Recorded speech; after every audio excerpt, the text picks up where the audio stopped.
द्रव्य दृष्टि जिनेश्वर भाग 15वां तारीख 3/7/2000 श्री देवचंद भाई। नमो अर्यंताणम नमो सिद्धाणम नमो आयर्याणम नमो उवज्जायाणम नमो लोये सवसावणम नमो समय साराय स्वानुभूत्या चकास्ते चित्त स्वभावाय भावाय सर्वभावांतरचिले मंगलम भगवान वीरो मंगलम गौतमो गणि मंगलम कुंद कुंदार्यो जैन धर्मोस्तु मंगलम सर्व मंगल मांगल्यम सर्व कल्याण कारकम प्रधानम सर्वधर्माणम जैनम जयतु शासनम ओंकार बिंदु संयुक्तम नित्यम ध्यायन्ति योगिनो कामदम मोक्षदम चैव ओंकाराय नमो नमः। श्री द्रव्य दृष्टि जिनेश्वर परम कृपाणु पूज्य गुरुदेव श्री कांजी स्वामी के वचनामृत नंबर 25 सिद्ध नगर में अनंत सिद्ध विराजते हैं। उन्होंने प्रथम बाहर से दृष्टि हटाकर अंतर का विस्तार किया था। तू भी बाहर से समेट ले, मैं तो पूर्ण अभेद परमात्मा ही हूँ, मुझमें और परमात्मा में कोई अंतर नहीं है। इस प्रकार अंतर निकाल देने वाले क्या अंतर मिट जाएगा। दिगंबर संतों की कथन शैली अलौकिक है। वापिस सिद्ध भगवान का बोल आया है इसमें कि हमारे पूर्व में कई अज्ञानी जीव संसार में भटकने वाले वो साधना करके आज वो सिद्ध भगवान बन गए हैं। भूतकाल में कई जीव सिद्ध भगवान बने हैं, वर्तमान में भी सिद्ध बनते जा रहे हैं और भविष्य में भी बनेंगे। ऐसा करके सिद्ध नगर में सिद्ध शिला पे अनंत भगवान विराजते हैं। उन्होंने कार्य कैसे शुरू किया था? तो सबसे पहले उन्होंने बाहर से दृष्टि समेट ली थी। हे जीव, तने हित कहूं છું, सुख अंतर में छे, बाहर शोधवाथी नहीं। शुरुआत यहाँ से होती है। जितने भी सिद्ध हुए वे जब भूतकाल में भटक रहे थे संसार में, और भटकते भटकते जब उनको आत्म शांति का भावना हुई, आत्म कल्याण का निश्चय हुआ, तो वो निश्चय को निर्णय में बदलने के लिए, इस मार्ग में आगे बढ़ने के लिए सबसे पहले उन्होंने क्या काम किया? बाहर झांकना बंद कर दिया, बाहर से कुछ मांगना बंद कर दिया। बाहर से कुछ आएगा ऐसा अभिप्राय जो था, वो समझ गए कि इतने काल से मैं भटक रहा हूं, बाहर से कुछ आने वाला नहीं है। भवन में जी भर घूम चुका, कण कण को जी भर भर देखा, मृग सम मृग तृष्णा से पीछे, मुझको न मिली सुख की रेखा। झूठे सपने जग के सारे, झूठी मन की सब आशाएं, तन जीवन यौवन अस्थिर है, क्षण भंगुर पल में मुरझाए। वो बाहर से झांकना बंद कर दी। सबसे पहला काम तो वो हुआ। जैसे हम नाव में जा रहे हैं और नाव में होल गिरा, पानी अंदर आने लगा, नाव डूबने लगी। सबसे पहले काम क्या करना है?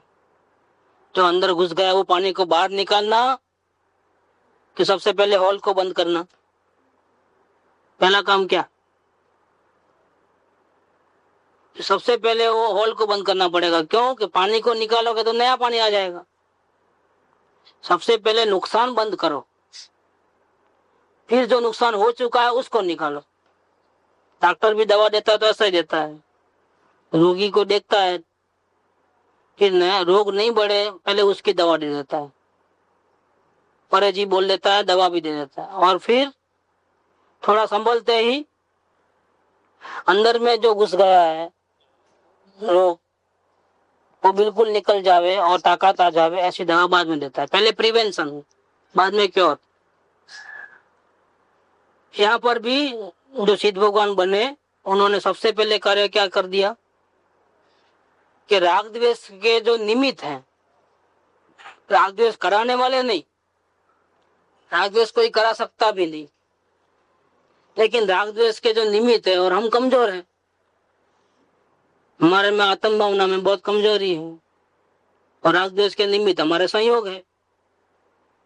सबसे पहले उन्होंने काम किया, संयोगों से दृष्टि हटा दी, चाहे अच्छे हो चाहे बुरे हो, जैसे हो वैसे, अब इसमें उलझना नहीं है। उन्होंने प्रथम बाह्य से दृष्टि हटाकर पहले ये काम करके फिर अंतर का विस्तार किया था। बाहर से हटे बिना उपयोग अंदर में जाएगा कैसे? और उसको दूसरी तरह से लो कि अंदर में जाओ तो बाहर से हटोगे, द्रव्य दृष्टि करोगे तो बाहर से हट जाओगे। और यहाँ भूमिका के लिए ऐसा कहना पड़ता है कि बाहर से हटो तो अंदर जाओगे। दोनों कथन एक ही है। अवलोकन का कथन और भेद ज्ञान का कथन कोई अलग अलग नहीं है।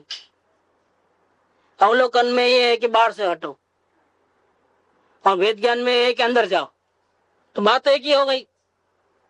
कथन शैली अलग अलग है लेकिन बात एक ही हो गई। ये समझना है, अवलोकन और भेद ज्ञान का चैप्टर समझना है। विषय दोनों के अलग अलग है। अवलोकन में परिणाम को देखना है, वेद ज्ञान में सिर्फ द्रव्य को देखना है, परिणाम को देखना भी नहीं है, अच्छे हैं कि बुरे हैं। तो भी दोनों का प्रयोजन एक ही है। प्रयोजन क्या है? आत्म शांति होवे, वही प्रयोजन हो। जन्म मरण का चक्कर मिट जावे, राग द्वेष मिट जाए, यही प्रयोजन है। अवलोकन का प्रयोजन अलग, गलती देखने का अपनी, और वेद ज्ञान का प्रयोजन गलती देखना ही नहीं, ऐसा नहीं है। दोनों का प्रयोजन आत्म शांति का है। गलती देखने के पीछे भी आत्म शांति, और द्रव्य को देखने के पीछे भी प्रयोजन क्या है? आत्म शांति। दोनों का प्रयोजन आत्म शांति है। अगर डायरेक्ट द्रव्य को देख सकते हैं तो अवलोकन की भी जरूरत नहीं है, लेकिन ऐसी योग्यता नहीं है, कमजोर है। आत्म भावना अभी इतनी 100% की नहीं है, अधूरी भावना है। संसार में भी अभी रस आ रहा है, असना हो रहा है, तो पहले काम कौन सा करना पड़ेगा? जहां खड़े हैं वहां से हटना पड़ेगा। संसार की रुचि है तो वो हटानी पड़ेगी, भले फिर वो अवलोकन से हटाए। पदार्थों को छोड़ना नहीं है, त्याग नहीं करना है, जंगल में नहीं चले जाना है, लेकिन ज्ञान साधन के द्वारा अवलोकन से उसकी रुचि खत्म कर देना है। पहले वो काम करना है, मतलब नुकसान से पहले बच जाओ। नुकसान से बचने के बाद जब आत्म भावना 100% की हो जाए, बचते बचते हॉल बंद हो जाए, तो फिर अंदर में जो घुस गया है पानी, उसको ही बाहर निकालो। रुचि खत्म हो गई तो अभी अभिप्राय पूर्वक के कोई राग द्वेष नहीं होंगे। रुचि खत्म होने से कोई राग द्वेष बंद नहीं हो जाते। पहले रुचि पूर्वक राग द्वेष करते थे, अब अवलोकन की सफलता होने से अब अभिप्राय से राग द्वेष नहीं करना है, फिर भी राग द्वेष हो जाते हैं और ये तकलीफ देते हैं। मुमुक्षु जीव को, छूटने वाले जीव को शांति की भावना होने के कारण अंश मात्र भी जो विकल्प होते हैं वो उसको बहुत दुखदायी लगता है।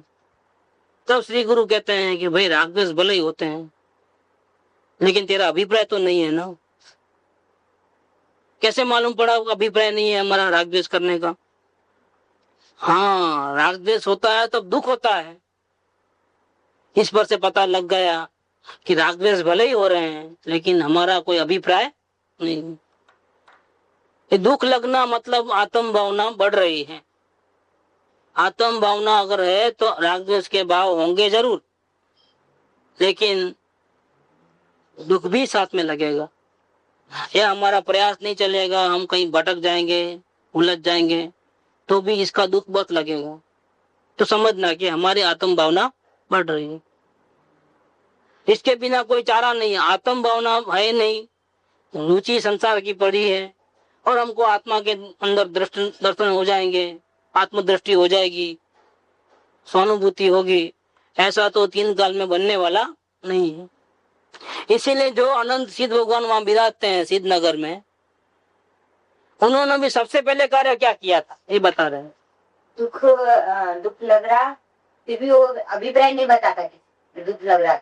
अभी अपने कारण से किसी को दुख भी लग रहा तो ऐसा नहीं बोलेगा कि भाई मेरे कारण से तुमको दुख हुआ, सॉरी कि ऐसा, वो अभिप्राय नहीं बताएगा कभी अपना। अंदर में निषेध आता है। अपने निषेध आ ही रहे, अभिप्राय पूर्वक तो वो गलती कर ही नहीं रहा। उसको तो एक कीड़ी मात्र को भी उसको दुखी करना है ही नहीं, सब कुछ सिर्फ परमात्मा देखना। तो उसको अभिप्राय वाले को ऐसा भी होता हाँ, नहीं बताएगा अभी, नहीं बताएगा, और जो अभिप्राय बताता उसको दुख नहीं लगा। वो सफाई पेश कर दिया कि मेरा तो दिल में नहीं था, मेरा तो इरादा नहीं था। हाँ, ये बताया कि उसका जो अभिप्राय का दोष चालू है समझने। सफाई भी पेश नहीं करना है और अंदर ही अंदर में निषेध होना चाहिए, तो समझना कि उसको अभिप्राय का दोष नहीं। उन्होंने प्रथम बाह्य से दृष्टि हटाकर पहले वो निषेध करके वहां से पलटी मार के फिर अंतर का विस्तार किया था। अंतर में भी साधना शुरू कर दिया, वेद ज्ञान। इस प्रकार से आज वो उसका फल भुगत रहे हैं। जो साधना भूतकाल में की थी, वो साधना के बल पे आज वो भगवान बन चुके हैं और अनंत शांति को पा रहे हैं प्रतिक्षण। वो सिद्ध भगवान कोई बिना मेहनत के नहीं बने हैं, या पहले से ही कोई सिद्ध भगवान नहीं थे। जितने भी सिद्ध भगवान वहां हैं उनको ऐसा करना पड़ा था। क्या साधना नहीं किया और कोई मुफ्त में बन गया? ऐसा नहीं है। किसी को 1 भाव में भी हो गया तो भी उन्होंने साधना की है, किसी को 15 भाव लगे तो भी उन्होंने साधना की। बिना साधना के कोई जीव सिद्ध भगवान बनता नहीं। तू भी बाहर से समेट ले। अब कहने का तात्पर्य यह था, सिद्ध भगवान पर से हमको उपदेश देते हैं कि सिद्ध भगवान को भी ऐसा करना पड़ा तो तू कौन सा है? तुमको भी यही करना पड़ेगा। तुमको कोई मुफ्त में मिलने वाला नहीं। इजी नहीं है रास्ता और कठिन भी नहीं है। अगर बाहर की रुचि नहीं है संसार की तो सरल है, और बाहर की रुचि है तो इतना मुफ्त का भी नहीं है कि अभी का भी हो जाए बिना प्रयत्न। तू भी बाहर से समेट ले। मैं तो पूर्ण अभेद परमात्मा ही हूं। मुझ में और परमात्मा में कोई अंतर नहीं है। इस प्रकार भावों में अंतर निकाल देने वाले का आचरण में भी, एक्शन में भी अंतर मिट जाएगा। अंतर मिट जाएगा और अंतर निकाल देना है। अंतर निकाल देना है वो भाव में, अभिप्राय में, कि मैं वर्तमान में ही परमात्मा हूं। अवस्था नहीं है ऐसी, लेकिन अपने को ऐसा भावों से मानना, स्वीकार करना। तो अभिप्राय जिसका मैं परमात्मा हूं ऐसा हो गया, और मैं संसारी, ग्रस्त, जन्म मरण में भटकने वाला, दुखी, अशांत, रागी, द्वेषी, ऐसा जो अपने को मानता है, ऐसा भ्रम मिटा दिया और अपने को शुद्ध परमात्मा माना अभिप्राय में, तो अवस्था में भी वो परमात्मा बन जाएगा। जिसके अभिप्राय में मैं संसारी हूँ, रागी द्वेषी हूँ, ऐसा पड़ा है, वो लाख प्रयत्न करेगा तो भी वो अपने आत्मा का दर्शन नहीं कर पाएगा। तो इसको सिद्ध भगवान बनना नहीं है, वो बन नहीं पाएगा। जो अपने को परमात्मा मानेगा वही परमात्मा बनेगा। लेकिन अवस्था में गड़बड़ है तो कैसे माने? जब हो जाएंगे तब मानेंगे। सिद्ध भगवान बनने के लिए भी तुमको अभी से मानना पड़ेगा। सिद्ध भगवान बनने के लिए डॉक्टर की डिग्री हाथ में आने के बाद डॉक्टर का पहले से ही नक्की करता है। मुझे डॉक्टर बनना है, वो पहले नक्की करता है कि डिग्री हाथ में आने के बाद नक्की करता है। मुझे चार्टर्ड अकाउंटेंट बनना है, तो अपने 25 साल की जो साधना है पढ़ाई की, केजी नर्सरी से लेकर, वो 25 साल की साधना का बेसमेंट में क्या था कि मैं चार्टर्ड अकाउंटेंट हूँ। 26 साल की जो पोजीशन है उसने, उसका फाउंडेशन उसने बिगिनिंग में रखा है। देखो मैं चार्टर्ड अकाउंटेंट हूँ, वो 26वें साल में बनेगा। लेकिन अभी से उसने नक्की कर लिया, फिर उसने साइंस की लाइन नहीं ली। देखो, फिर उसने ऐसा ही अपने आप को इस प्रकार से डाला कॉमर्स की लाइन में, इस प्रकार से कि वो चार्टर्ड अकाउंटेंट बना। ऐसे ही मैं 26वें साल में डॉक्टर हूँ, ऐसा नक्की किया तो साइंस की लाइन, इसमें भी इंजीनियरिंग लाइन नहीं ली, टेक्नोलॉजी नहीं लिया, मेडिकल साइंस का लाइन ले गया। इसमें ही बहुत से डिपार्टमेंट है, उसमें से जो अपने मनभावन जो है वो लेकर के डॉक्टर बनता है। देखो, बस ऐसा ही इसके अंदर है। शिल्पकार जो है पत्थर लेता है मूर्ति बनाने के लिए, पहले पत्थर की जांच करता है, तो पत्थर उसको पत्थर नहीं दिखता है। वो पत्थर उसको क्या दिखता है? जिस पत्थर में उसको भगवान दिखते हैं वो पत्थर वो चॉइस करता है। जिस पत्थर में उसको लगता है कि नहीं यहाँ हाथ कट जाएगा, कि यहाँ मुंह नहीं होगा, क्या सही नहीं बनेगी, जो साइज की प्रतिमा चाहिए वो साइज नहीं निकलेगी उसमें से, तो भगवान नहीं दिखता है उसको पत्थर के अंदर, तो वो पत्थर नहीं लेता है। जिस साइज की मूर्ति बनाना उस प्रमाण से पत्थर होना चाहिए ना। पत्थर छोटा हो और साइज बड़ी हो तो कैसे बने? तो उसमें उसको भगवान नहीं दिखते हैं। या पत्थर में कोई अंदर में दो फाड़ हो तो भी नहीं लेता है, अखंड पत्थर होना चाहिए। क्योंकि अगर वो फाड़ वाला लेगा तो है तो बड़ा, लेकिन जब हथौड़ी मारेगा तो और दो टुकड़े हो जाएंगे, मेहनत पूरी बेकार जाएगी। अखंड पत्थर है कि नहीं है, और उसमें भी भगवान को देखता है, फिर वो छीनी हथौड़ी बाद में लेता है। देखो, पहले भगवान को वहां स्थापना कर दिया उसने। ऐसे जीवों को जन्म मरण से छूटना है तो मैं जन्म मरण से छूट सकूं, ऐसा भगवान वर्तमान में मेरे में वो ताकत है।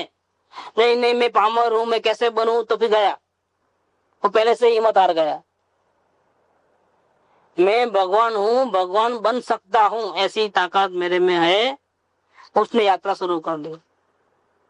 बड़े दुख की बात यह है कि अपने जो मूल धर्म के अंदर में भी जहां जाओ वहां श्रोताओं को पामर गिना जाता है।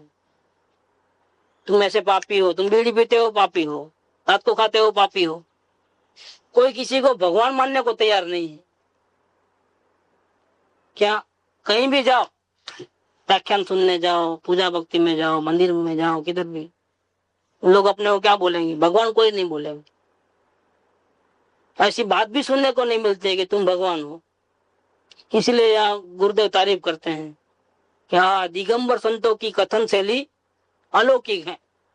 एक इनके पास ये बात मिलेगी कि आप वर्तमान में ही भगवान हो। बात वो किसकी कर रहे हैं? अवस्था की नहीं कर रहे हैं। और भगवान हो ऐसा मानना, हो किसमें मानना? अभिप्राय में मानना है। किसी को नाम पूछे तो ऐसा नहीं बोलना है कि मैं भगवान हूं। क्या? और बोले तो मेरा कोई लड़का नहीं है, मेरी कोई लड़की नहीं है, मेरा संसार नहीं, ऐसा नहीं बोलना है। तो बात किसकी चल रही है? अभिप्राय की चल रही है। बाहर में भले ही आप नाटक करना है तो करो, व्यवहार की भाषा में बोलो, संसार की भाषा में बोलो, सामाजिक लैंग्वेज बोलो, रीति रिवाज भी करो, लेकिन अभिप्राय तो बदलना पड़ेगा।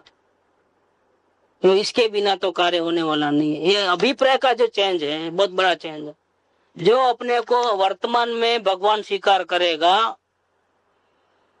तो उसको वर्तमान में जो राग द्वेष होंगे उसका निषेध आएगा कि मैं इतना बड़ा परमात्मा और मैं इतना कंगाल, मुझे किसी से मांगना पड़े, किसी से राग करना पड़े, किसी के आधार पे रहना पड़े, और मैं परमात्मा तो फिर कोई मुझे हैरान कर सकता है तो मैं क्यों द्वेष करूं किसी के साथ?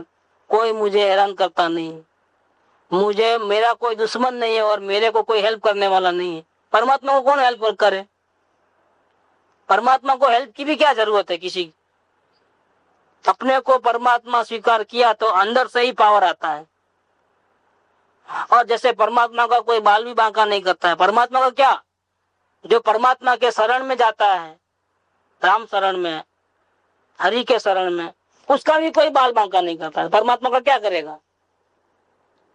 तो परमात्मा का कोई दुश्मन भी होता, परमात्मा का कोई मित्र भी होता नहीं है। क्यों मित्र नहीं होता है? क्योंकि परमात्मा किसी के आधार पे रहते ही नहीं है, किसी की हेल्प लेते ही नहीं है, तो उनका कोई मित्र नहीं है।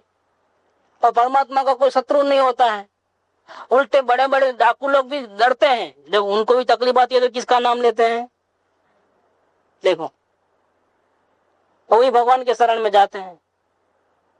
मतलब परमात्मा से सारी दुनिया डरती है, परमात्मा सर्वश्रेष्ठ है, इसीलिए परमात्मा का कोई शत्रु भी नहीं है।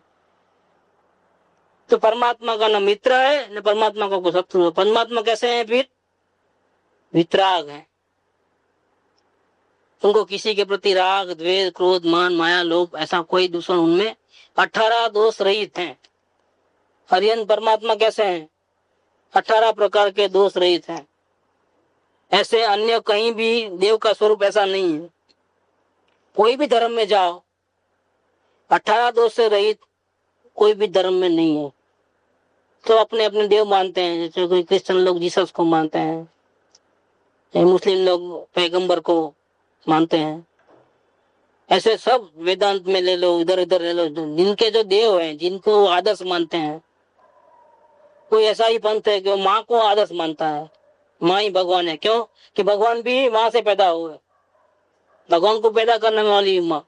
कोई शक्ति को मानते हैं कि दुर्गा शक्ति, लक्ष्मी शक्ति, सरस्वती है साथ। ये जितने भी आराधक देव देवता है, देवियां हैं, तो एक बाजू रखो और हरियन परमात्मा को एक बाजू रखो। हरियन परमात्मा में 18 प्रकार के दोष नहीं होते हैं, शरीर रहते हुए भी, और इनमें कोई ना कोई दोष होगा होगा होगा। उनके हाथ में शस्त्र क्यों है? क्योंकि उनका कोई दुश्मन भी है। देखो, हरियन परमात्मा का कोई दुश्मन नहीं है। उल्टे सारे दुनिया के जितने भी देव देवेंद्र हैं, सब उनको नमस्कार करते हैं पूजा भक्ति से। वो किसी का भला नहीं करते हैं, बोलते भी हैं कि मैं किसी का भला करने वाला नहीं हूँ, एक द्रव्य दूसरे द्रव्य का करता नहीं है, खुल्लम खुला बोलते हैं। फिर भी स्वर्ग के देव आकर के उनको नमस्कार करते हैं पूजा भक्ति, वितरागता देख करके नमस्कार, राग देख करके नमस्कार नहीं। वो हमको हेल्प करेंगे इसलिए नमस्कार नहीं करते हैं, वो हमको दुखों से बचाएंगे, हमारे शत्रुओं को खत्म कर डालेंगे, वो देख करके नमस्कार नहीं करते हैं। नमस्कार क्यों करते हैं? स्वर्ग के इंद्र भी उनको, उनकी वितरागता को देख के नमस्कार करते हैं। जगत में रागी द्वेषी देव देवता तो बहुत देखे, लेकिन वितराग मूर्ति तो ऐसी कहीं देखी नहीं।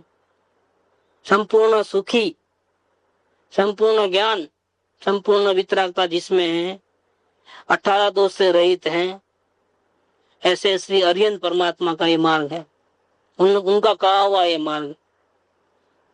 वो कहते हैं कि तुम भगवान हो, तुम अपने अभिप्राय में स्वीकार करो, फिर अवस्था में जो फर्क है वो तुझको खटकेगा।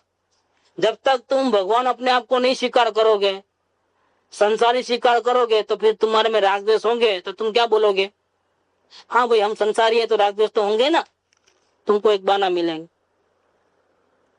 हम संसार में रहते हैं, गृहस्थी में है, तो राग द्वेष तो परमात्मा थोड़े बन गए, क्या बोलते हैं?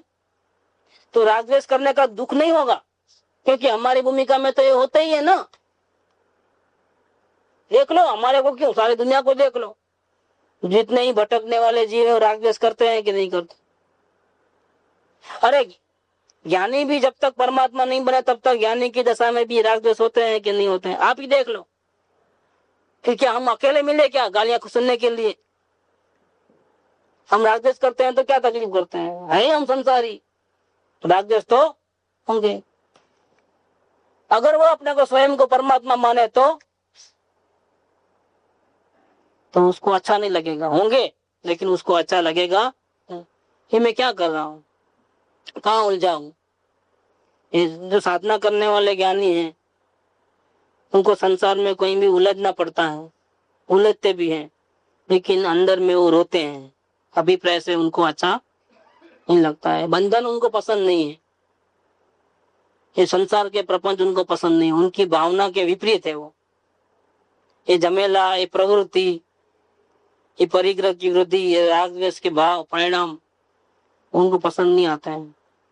उनकी निरंतर वो भावना रहती है कि कब छूटूं कब छूटूं। ये इनका अभिप्राय बताता।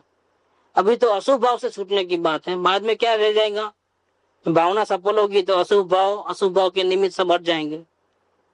कुदरत साथ देती है, भावना वाले को कुदरत साथ देती है। तो कहीं भी प्रवृत्ति में उलझना नहीं है, कहीं भी परिणाम बिगड़े ऐसे स्थान में नहीं रहना है।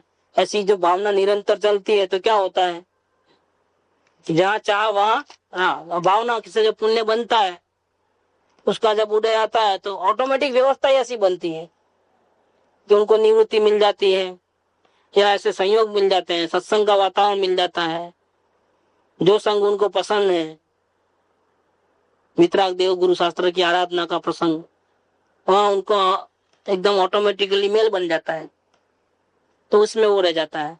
और जितना वो इसमें रहता है इतना बाहर के जो प्रपंच हैं संसार के, उससे वो हट जाता है। अब क्या हो गया, अब स्थिति चेंज हो गई। अब अशुभ भाव से बच गया, शुभ भाव में आया। अब दो ही चीज रह गई, अंदर में आत्मा की आराधना और बाहर में देव गुरु शास्त्र की आराधना। अब इस प्रकार से रहा। ऐसा क्यों बन रहा है कि पहले क्या करता था, अंदर में आत्मा की भी आराधना करता था साधक जीव, बाहर में देव गुरु शास्त्र की भी आराधना करता था, और पूर्व कर्मों का जो उदय था इस प्रकार से संसार की प्रवृत्ति में भी जुड़ रहा। ये तीन प्रवृत्ति में से उसको कौन सी प्रवृत्ति अच्छी लगती थी, सबसे बढ़िया अपनी आराधना। फिर ऑप्शन दिए तो देवगुरु शास्त्र की आराधना, और वो तो अच्छा ही नहीं लगता था, रहना पड़ता था लेकिन रहना नहीं है। बस ऐसी भावना चालू होती है। ये भावना के कारण जो पुण्य बनते हैं, इससे कुदरती बाहर का वातावरण भी उसका अनुकूल बनता है। तो फर्क कहाँ होता है, जो नहीं चाहिए वो पहले निकल जाता है। तो ऐसा निकलते निकलते अंदर की साधना बढ़ते बढ़ते अब दो ही भाव रह गए। कौन सी, अंदर में आत्मा की आराधना और बाहर में वितरागी देवगुरु शास्त्र की आराधना। ये दो ही चीज रह गई, क्योंकि पुण्य इतने प्रबल हो जाते हैं ये भावना के कारण कि संसार में भी उसको बड़ी बड़ी पोस्ट मिलती है जहां उसको कोई कमाने धमाने की चिंता नहीं है, उतना वक्त भी उनका जाता नहीं है, बिल्कुल फ्री हो जाता है, कहीं भी कैसा भी जा सकता है वो, अपने सत्संग में किधर भी जाना है तो कोई रोकने वाला, इतना पुण्य प्रबल हो गए हैं। अब कोई रोक टोक नहीं, पहले रोक टोक थी अब नहीं है, पहले जिम्मेदारी जबरदस्ती संभालनी पड़ती थी, अब संभालनी नहीं पड़ती। ऐसे ही भावना के कारण ऐसे वातावरण अपने आप क्रिएट हो गया।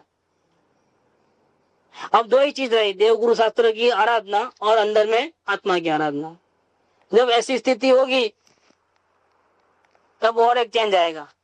और कौन सा चेंज आएगा, अब तो ऑप्शन नहीं है, कौन सा, अशुभ भाव से बचना और शुभ भाव में आना। अब तो अंदर में रहने के लिए कौन रोकता है, हाँ, अब अशुभ भाव तो रोकता ही नहीं है। अब अंदर में जाना है तो रोकता कौन है, तो बाहर की प्रवृत्ति। कौन सी प्रवृत्ति, अशुभ, अशुभ तो है ही नहीं। अब कौन सी रोकती है, देव गुरु शास्त्र के प्रति जितना लक्ष्य, भक्ति, पूजा का परिणाम, शास्त्र पढ़ने का, शास्त्र लिखने का, दूसरों को समझाने का, यात्रा करने का, ये जो अंदर में चल रहा है बाहर का, वो उनको बहुत तकलीफ देता है।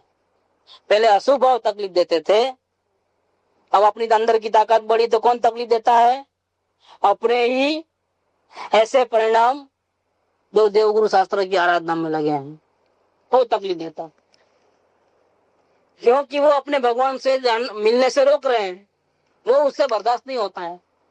इसलिए सोगानी जी ने वो बात लिखी, कौन सी, कि ज्ञानी को तो शुभ भाव भी भट्टी के समान लगते हैं, क्योंकि सोगानी जी की दशा ऐसी थी, गृहस्थ होने पर भी उनकी दशा भी इतनी जबरदस्त थी कि उनको अशुभ भाव तो रुचे ही कैसे, शुभ भाव भी भट्टी के समान लगते थे। कुछ ज्ञानी ऐसे थे कि उनको अशुभ भाव भी होते थे तो उनको पहले क्या निकालना है, अशुभ भाव। क्या निकाल, इधर गुंजरो माता निकाले, लो शुभ भाव भी है प्रमाण। हाँ ऐसा बोलते हैं, लेकिन शुभ भाव में रहते थे, सुबह में रहते थे क्योंकि रहना पड़ता था, रहना पड़ता था। बस अपने अपनी दशा का, जिसके अंदर की आराधना बढ़ गई उसको शुभ भाव में भी तकलीफ होती है। माता जी नहीं आते थे उपदेश देने के लिए किधर में, गुरुदेव जाने के बाद भी क्यों नहीं आते थे? तो उनको शुभ भाव भी अच्छे लगते और कंटाला आवे आ रहा है तो वही का वही। अरे अंदर में रहने का है, अंदर में आनंद है, बाहर में तो आनंद वो नहीं है, तो फिर प्रॉब्लम तो होता ही है। इसलिए कहीं ज्यादा उलझना नहीं है, धर्मों के नाम पे भी नहीं उलझना है।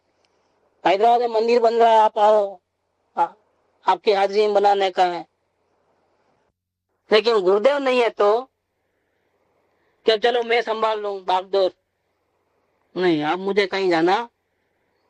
यहाँ तो कोई गुरुदेव की वाणी तो है नहीं कि सोनगढ़ में कुछ आपका मिस हो जाएगा, आप आओगे और गुरुदेव वहां प्रवचन छूट जाएगा, वो तो एक दिन भी नहीं बने, ऐसा तो सवाल ही नहीं है होने का। गुरुदेव नहीं है तो अब तो आप चलो, तो नहीं अभी भी नहीं चलना है, मुझे सोनगढ़ से बाहर नहीं निकलना है। कि उनका क्या है, ये आराधना इस प्रकार से की हुई है, उनको भी शुभ भाव में अच्छा लगता नहीं, अंदर में रहना ज्यादा पसंद करता है। ये भावना का बल है, तो भावना कब तक ऐसी रहेगी, जब तक केवल ज्ञान नहीं होगा तब तक इस प्रकार से भावना वृद्धि करती रहेगी। तो यहाँ ये बात लिया है कि जितने भी सिद्ध भगवान बने हैं उन्होंने सबसे पहले बाहर से दृष्टि हटाई और अंदर में विस्तार किया। तू भी बाहर से समेट ले, प्रपंचों को समेट ले, परिग्रह को वृद्धि को रोक दे, तेरा टाइम भी बच जाएगा। बिजनेस की जंजाल को भी कम कर दे, अपना जितना सूट होता है उतना, परिणाम बिगड़े इतना नहीं, बाहर से समेट ले। मैं तो पूर्ण अभेद परमात्मा ही हूँ, मुझमें और परमात्मा में कोई अंतर नहीं है। इस प्रकार अंतर निकाल देने वाला, किसमें निकालना, अभिप्राय में, उसका अंतर मिट जाएगा। किसमें, अवस्था में। अभिप्राय में अंतर मिटेगा तो अवस्था में भी अंतर मिट जाएगा। अभिप्राय में संसारी हूं तो उसको बहाना मिल जाएगा, राग द्वेष होते हैं तो क्या होगा, मेरी भूमिका ही ऐसी है। और अपने को परमात्मा मानेगा और राग द्वेष करेगा तो होगा, तो क्या करेगा, अपने को परमात्मा मान रहा है और बाहर में भूमिका कच्ची होने से राग द्वेष हो रहे हैं तो क्या होगा, तो अंदर में अपने को बहुत खटकेगा। अभी खटकता नहीं है, नहीं खटकता वो गुनाह है, नहीं खटकता इसलिए प्रोग्रेस भी नहीं हो रहा है। खटकेगा तो भावना जागृत होगी तो प्रोग्रेस भी अपने आप होगा। प्रोग्रेस नहीं होने का यही कारण है कि गलती भी करते हैं और फिर दादा बन के चल रहे हैं, तो फिर बोल रहे हैं भी गलती हो रही है, हाँ हमारी भूमिका ऐसी है ना, तो बचाव कर रहे हैं भूमिका के नाम पे। हमारी भूमिका ऐसी है इस नाम पे, इस बहाने से, ये तो चारित्र मोह है। हमारी भूमिका में ऐसा तो होता ही है, सभी ज्ञानियों को हुआ है, ऐसा करके एक बचाव भी होता है। कि बचाव होने से क्या होता है, बचाव होने से और कुछ नहीं, इसकी साधना रुक जाती है। तो निरंतर जो परमात्मा की तरफ दौड़ लगानी है, जल्दी से वितरागता करना है, हो सके तो एक ही भाव में खत्म करना है पूरा पूर्व कर्मों का जितना भी बनाया है स्टॉक, वो सब का सब एक भाव में भी खत्म कर सकते हैं। जैसे कृपादेव ने किया, सोगानी जी ने क्या कि एक भाव बाकी रहे इतना काम कर लिया एक ही भाव के अंदर। पंचम काल में ऐसी साधना की व्रत दशा में रहकर के भी कि अभी उनको दूसरा भाव नहीं है, आगे एक ही भाव बच गया, दो भाव नहीं बचे। ऐसी साधना करने के लिए तो फिर ये भावना भी बहुत प्रबल होनी चाहिए। कौन सी भावना, कि मैं परमात्मा हूँ, और मैं परमात्मा हूँ तो फिर मुझे ऐसी गुलामगिरी, ऐसे राग द्वेष के परिणाम मुझे शोभा देते नहीं। मेरा आदर्श क्या है, भले वर्तमान भूमिका कैसी भी हो, लेकिन मेरा आदर्श क्या है, मुझे कैसे बनना है। तो ऐसा बनने के लिए मुझे थोड़ा भी राग द्वेष होता है तो मुझे कैसे अच्छा लगता है। जब मैं परमात्मा हूं तो ये राग द्वेष क्यों। ऐसा परमात्मा अपने को स्वीकार करेगा तो राग द्वेष के भाव भी उसकी दृष्टि में, अभिप्राय में खटकेंगे। जिसको खटकेंगे वही पुरुषार्थ करेगा निकालने का, जिसको खटक ही नहीं है परिणाम बिगड़ रहे हैं, परिणाम में राग द्वेष हो रहे हैं और खटक नहीं है, तो फिर वो पुरुषार्थ कैसे करेगा राग द्वेष को हटाने का? इसीलिए उसका प्रोग्रेस नहीं होता है। राग द्वेष की खटक रहेगी तो वो भागेगा, दौड़ दौड़ करेगा, तो मेहनत ज्यादा करेगा और अंतर को मिटाएगा। इसीलिए यहाँ ये बात लिया है कि जो अंतर में अभिप्राय में ऐसा स्वीकार करता है कि मैं वर्तमान में ही परमात्मा हूं, वो जीव का ही अंतर मिट जाएगा। अभिप्राय में जिसने अंतर निकाल दिया उसका अवस्था में अंतर मिट जाएगा।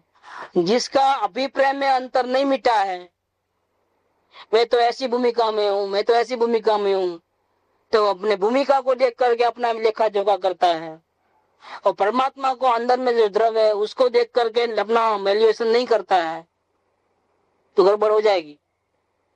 तो अवस्था में भी अंतर मिटेगा नहीं, राग द्वेष होते रहेंगे। जब तक राग द्वेष का निषेध नहीं करोगे तब तक राग द्वेष खत्म होने वाला नहीं। चौथे गुणस्थान वाले को अपनी भूमिका में जो राग द्वेष होते हैं उसका निषेध होना चाहिए, अगर नहीं है तो पंचम गुणस्थान नहीं आएगा। पांचवें गुणस्थान वाले को भी अपनी भूमिका में जो राग द्वेष होते हैं उसको निरंतर निषेध होना चाहिए। अगर ऐसा नहीं होगा तो उसको मुनिपना आएगा।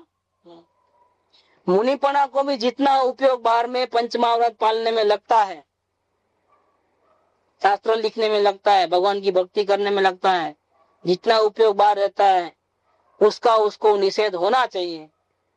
अगर ऐसा नहीं होगा तो वो श्रेणी नहीं लगा पाए। देखो निषेध तो जब आएगा तो दिन तक जागृति में रहेंगे, अपने आत्मा की आराधना करेंगे तो निषेध होगा, क्योंकि आत्मा की आराधना करने से आनंद मिलेगा, और आत्मा की आराधना नहीं होगी तब क्या होगा, वो आनंद नहीं मिलेगा जो मिलता था। इसलिए डिफरेंस मालूम पड़ता है। भगवान की भक्ति करते हैं मुनिराज तब क्या पोजीशन बनती है, और अपने आत्मा में डूब जाते हैं तब क्या पोजीशन बनती है, इसका डिफरेंस क्या है और उस भूमिका में मालूम पड़ेगा। भक्ति के भाव कैसे लगते हैं उनको, जहर के समान लगते हैं। कैसे, जैसे जहर पी रहे हैं, भगवान की भक्ति कर रहे हैं और कैसा लग रहा है उनको कि मैं जहर पी रहा हूं। देखो किसको अच्छी नहीं लगती है, उनको वो उपदेश नहीं है कि तुम भगवान की भक्ति करो। वो मुमुक्षु को वो उपदेश है, कौन सा, आत्मा की बात रहने दो भाई, तू तेरा काम नहीं है आत्मा पात्मा, तुम सदगुरु को शरण को पकड़ लो।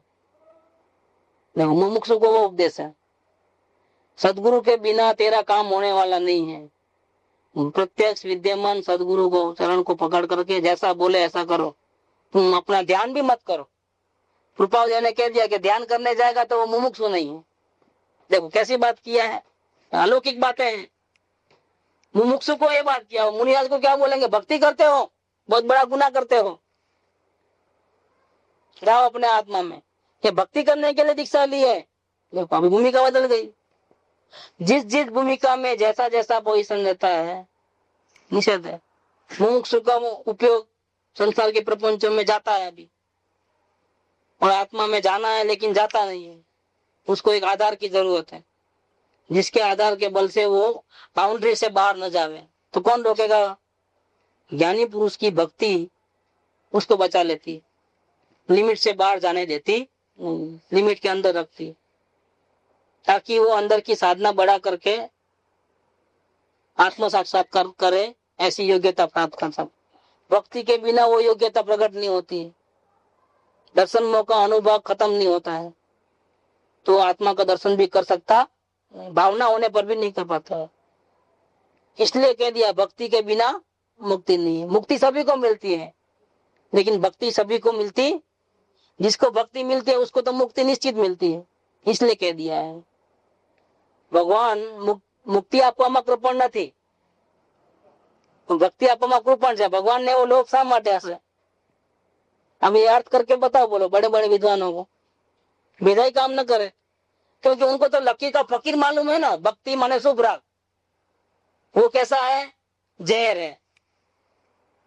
क्या शास्त्र में लिखा है, तो लेकिन शास्त्र में समझने वो लेवल तक जाने के लिए क्या तुम मुनिराज बन गए हो, उसको पूछना हो। तुम मुनिराज बन गए हो तो भक्ति का निषेध करो। तुम कौन सी अवस्था में हो? मुनिराज की अवस्था में तो भक्ति जहर समान है क्या?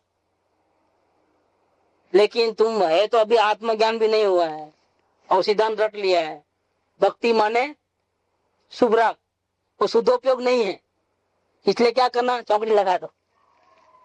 उसको वो समझ में नहीं आएगी कि भक्ति के बिना मुक्ति नहीं है, वो समझ में नहीं आएगा, क्योंकि भक्ति का ही वैल्यू नहीं मालूम है, भक्ति की कितनी वैल्यू है। सब बहुत बड़ा लफड़ा हो जाता है। इसीलिए शास्त्र भी खासतौर पे द्रव्यानुयोग, प्रत्यक्ष गुरु के सानिध्य के बिना द्रव्यानुयोग बनोगे पढ़ोगे तो शस्त्र समान हो जाता है। यहाँ पर भी जब बात किया है कि इस प्रकार अंतर निकाल दो, अपने आप को परमात्मा मानो, ये बात अभिप्राय की है, ये बात अवस्था की नहीं है। कोई नाम पूछे तो क्या बोलना, आपका मकान कितना है? परमात्मा का कोई मकान होता है क्या? क्या बात करते हैं? मेरा कोई मकान नहीं है, मेरा कोई बाड़ी छोकरा नहीं है, मेरा कोई परिवार नहीं, ये गड़बड़ हो जाएगा। अभिप्राय में ऐसा मानना है कि मैं वर्तमान में परमात्मा, इसका मतलब यह है कि मैं परमात्मा बनने की योग्यता मेरे में 100% है। परमात्मा बनने के लिए मुझे किसी की हेल्प की कोई जरूरत नहीं, और कोई मुझे रोक भी नहीं सकता है, कोई मुझे रोक भी नहीं सकता है, और मुझे किसी हेल्प की जरूरत नहीं। मेरे पास इतनी ताकत है कि मैं स्वयं आराधना करके अपने को ऊंचा उठा सकता हूँ, मतलब मैं परमात्मा बन सकता हूँ। क्यों? क्योंकि मैं वर्तमान में ही परमात्मा हूँ। दिगंबर संतों की कथन शैली अलौकिक है। मुझमें और परमात्मा में कोई अंतर नहीं है, इस प्रकार अंतर निकाल देने वाले का अंतर मिट जाएगा, अंतर निकाल देगा और अंतर मिट जाएगा। दोनों कथन में एक ही लाइन के अंदर विरोधाभास है कि नहीं? तो अंतर निकाल दिया फिर अंतर कैसे मिटेगा? वो तो मिट ही गया है। तो नहीं, अंतर निकाल देगा माने अभिप्राय में, और अंतर मिट जाएगा माने अवस्था में। नहीं तो अब समझ में नहीं आवे, क्योंकि एक ही लाइन में विरोधाभास है। अंतर निकाल देने वाले का अंतर मिट जाएगा, निकाल जाने के बाद रहता है कहाँ है कि जो मिटा है, तो वो समझ में नहीं आएगा। लेकिन दोनों कथन के पीछे रहस्य है, एक एक वचन समझने जैसा है, अपेक्षाओं से, आशय से, प्रयोजन से और भावना से। शांति की भावना होगी तो ये समझ में आ जाएगा, शांति की भावना नहीं होती है, संसार का रस रहता है तो समझ में नहीं आता है। तो ये सिद्धनगर की बात ये भी अभी यहाँ लिया है, इसी भगवान के कई बोला है, इसमें 25 नंबर का बोल भी यहाँ पूरा हुआ। सुख धाम अनंत सुसंत चही, दिन रात रहे तद ध्यान मही, प्रशांति अनंत सुधामय जे